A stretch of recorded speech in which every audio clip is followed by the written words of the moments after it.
Le gel de l'image et l'insertion de son, nous allons aborder ces deux notions en même temps car vous allez voir qu'elles sont très complémentaires. Prenons l'exemple de cette vidéo et imaginons que je ne sois pas trop d'accord avec ce qui se dit ici et que je souhaite soit changer le texte, soit rajouter un commentaire. Pour cela, je dois faire deux choses. Dans un premier temps, arrêter le défilement de la vidéo et dans un second temps, rajouter une bande audio. Pour arrêter le défilement de la vidéo, c'est très simple, il suffit d'aller cliquer sur ce bouton ici, insérer le temps, et une fenêtre s'ouvre et me propose d'arrêter la vidéo pendant 2 secondes. Je pourrais régler de toute façon cette durée après, je valide. Et dans l'objet qui vient de s'insérer, je peux l'ajuster à volonté comme je le souhaite sur la durée voulue. Si j'ajuste la durée de la vidéo à la chronologie, je vois que de toute façon, la diapositive s'ajuste parfaitement à la durée de ce gel. Deuxième étape, insérer un commentaire ou une bande son. Pour cela, je vais aller chercher dans Annotation, Son, et là, soit à partir d'un dossier, soit créer un nouveau son. Je vais supposer que je souhaite créer un nouveau son.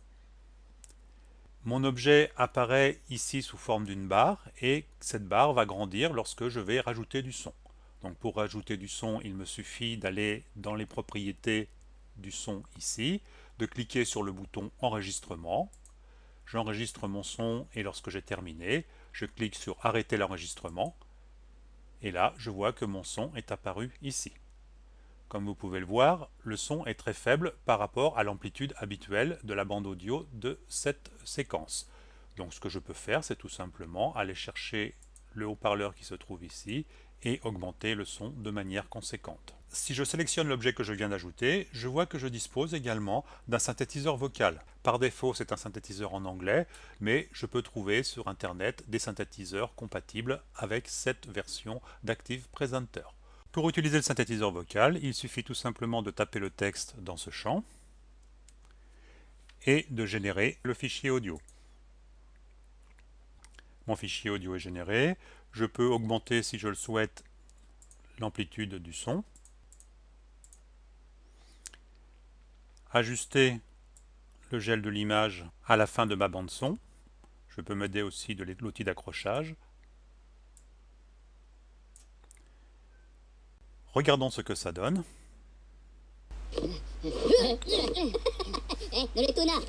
No, don't touch this.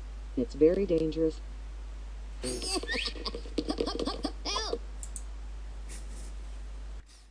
Bon, ça n'a pas beaucoup d'effet, mais ils ne pourront pas dire qu'on ne les a pas prévenus.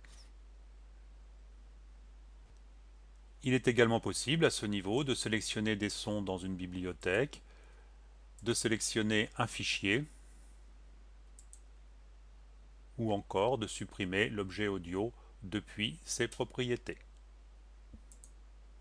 Comme nous venons de le voir, l'association de ces deux outils, le gel de l'image et l'adjonction d'une bande audio, est vraiment très utile dans une vidéo lorsqu'il y a eu des erreurs, des oublis, etc. Prochaine vidéo, la gestion des objets d'enrichissement. A plus!